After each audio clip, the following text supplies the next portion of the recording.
I built an app with AI and it's now live in the App Store. But getting there is a process. In this video, I'm going to walk you through all the steps of submitting your iOS app to the Apple App Store, what to expect, how long it might take, and what to watch out for. My particular app was built with React Native and Expo application services, but what I'm going to cover in this video applies to Flutter or to Swift or to any other mobile framework. And if you're interested to see how the app itself came together, just check out the playlist. I have it linked below covering the full build. Up until recently, it was actually necessary to create identifiers in the Apple developer account, create your app in App Store Connect. Actually, this isn't necessary anymore when using Expo because Expo has now automated this process. You of course need an Apple developer account to release an iOS app. This is $99 a year. But once that's set up, we can actually just use npx TestFlight to take care of the creation of the app in App Store Connect. So this is the first time I've opened it up, and the first thing I'm gonna need is previews and screenshots. Now there are some tools that you can use, like app screens or the app Launchpad. And even though you can theoretically use these things for free, I actually find there's a lot of friction when you're just trying to use it for free and you don't want the paid plans. So I actually prefer to just do this myself in Canva. App Store Connect will actually tell you the specific sizes that it wants for these screenshots. So I can just go ahead and set that in Canva and then use some of the phone frames to create the screenshots. This takes a bit more time, but you have more control and you don't have to go paying extra for all these services that you don't need. So I'll go ahead and drag in my screenshots from Canva now. And I just need to make sure that they appear in the right order too. And then there's also one for iPad. I just need 3 of these. And remember, it states the pixel dimensions that you need, so you can just adjust those in Canva itself, or whatever tool you use. Okay, so for the next few form fields, I find the AI like ChatGPT or Claude is really useful here. The training data is pretty rich for explaining all of these fields, so make sure to lean on it whenever you need to. So I've just been chatting to Claude, talking about my app, and it's given me back some copy that I can use for all of these fields. So I've got the promotional text. Now I'll grab the description and then the keywords. And of course, it's a good idea to read through the output that the AI gives you and make sure that it makes sense. Don't forget that you need an online presence to host not just your marketing URL, but also your support URL and your privacy policy, maybe terms and conditions, data deletion. All of these things need to be on the web. So I've got my marketing URL and I've got my support page ready to go online.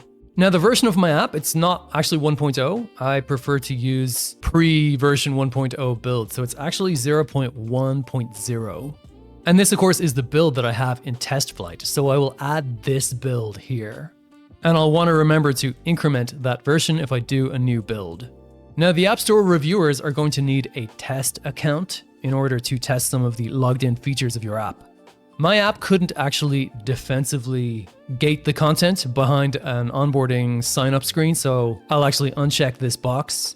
But I will add some notes about how you can sign in for certain features, but only using Apple or Google. And you'll also need to fill out your contact information here as well.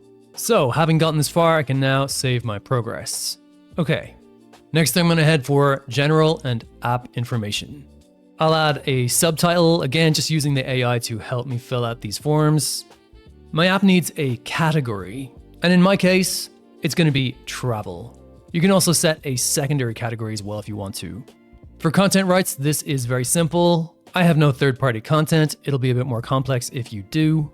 Then there's age ratings, which is simple enough. So just go ahead and check the boxes that pertain to your specific app. My app is very simple, so most of these will be no for me, but they won't be an automatic no. It's very possible that your app is something like messaging and chat, for example. But all this is just to determine the age rating of the app. Of course, mature themes pertains directly to that. Then there's medical, less common, but also very possible for your app. Sexuality. There are 7 of these, it's not too difficult. I don't have any violence, nor gambling. And then finally, I can just hit save and it'll give me a very low age rating. My app encryption was specified in my React Native configuration files, so they're good. And I don't need permits or server notifications or any of these other pieces right at the moment, so I can hit save. And then I'll move on to app privacy. This one is important. I'm required to provide a privacy policy URL. So I need to have a web page for this online and accessible all the time. I will need this for Google Play Store too. Now this part in the privacy section is a bit more involved. A lot of the time you're going to have things like logins. It's pretty unusual actually for a mobile app not to collect any data. So we need to go through and fill out this form. Because I have sign in with Google, I'm going to be collecting names, email addresses. You may be collecting other info in your app. Maybe there's health, maybe there's financial, maybe location. Location is probably something I'm going to add to this app later. Photos and videos are also very common. I don't happen to have them in my app right now. And then there are things like identifiers. I have user IDs in my Supabase database. I also have device IDs for push notifications. And I don't have analytics yet, but I'll probably be adding it soon. So chances are your app is actually going to have more information than mine, not less. And now because I have stated these things, I need to add more information about them, as in how is the name of the user being used. For me, it's just the app functionality, but you may have it in advertising, analytics. This depends on your app.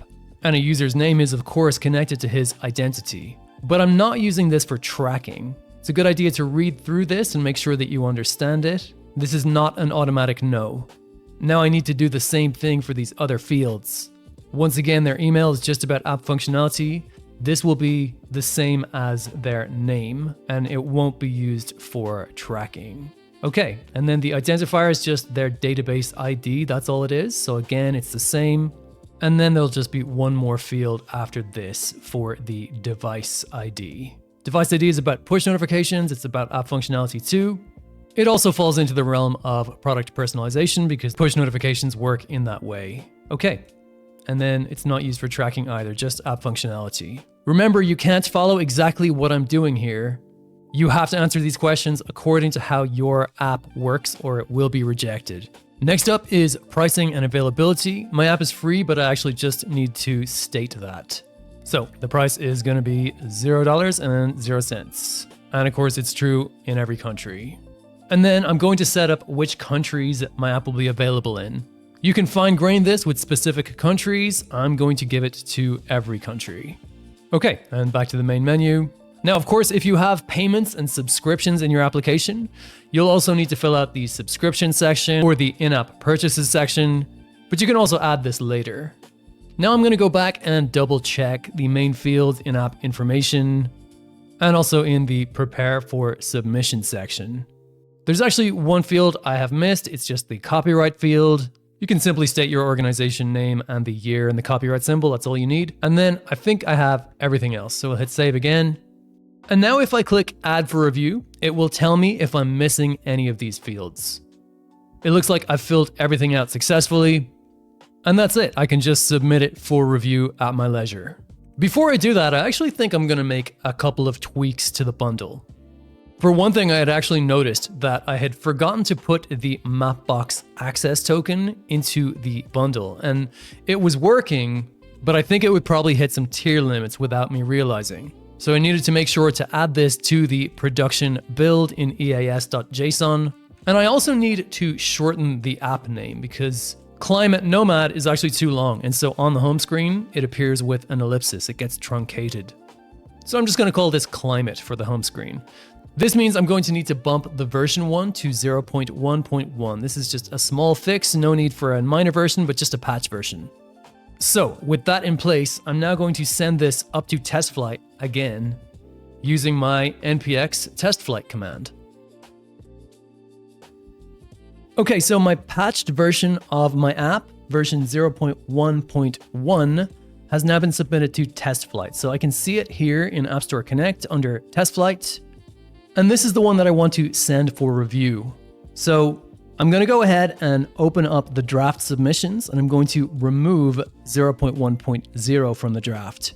Then all I have to do is come down to the build, and here there will be a removal icon where I can get rid of this build and add the latest one, 0.1.1. I also want to update the field from 0.1 to 0.11 for version, and then I'm going to save that. You would follow this same process even after the app has been accepted for your next version. At this point, we're ready to go for it. I can click Add for Review, and then I can go ahead and submit for review. And that's it. It's going to take a couple of days. It depends on how busy the App Store is. It can sometimes take more than 48 hours, but eventually they will review the application. They may come back to me with changes that they want, or they may approve it. We'll just have to see. So I submitted my app for review on Friday afternoon, and it is now Tuesday morning, and I've gotten the acceptance email. Things do slow down for the reviewers over the weekend, but this is about an average amount of time to wait for a review. Now, of course, you can't guarantee that your app will be approved on the first review cycle, but in the case of my app, I managed to get it through first go. If you do get your app rejected, don't worry, there will be clear reviewer instructions as to what you're supposed to do next.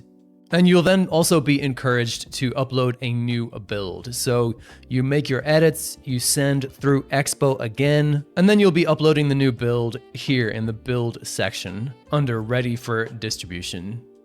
Also, notice this plus button up on the top left. When you want to do an update, you click this and you can give a new version. If I want to add a paywall or some new features, I could probably upgrade to version 0.2.0, something like that. If you prefer, you can go straight to version 1.0.0 as well. Now, I've chosen automatic release, and that means that after the app is approved by reviewers, it should appear immediately on the App Store. So here's the listing, and I can just go ahead and tap Get. One thing to keep in mind is that if you want to push an update for your app bundle, you'll need to go through this same submission process again, so please allow time for it to get through review. If you're working toward shipping your own app, I walk through the entire build process step by step inside of my private community from the first prompt to the App Store. So just check out the link in the description to learn more about that. Thanks for watching, and I will see you in the next one.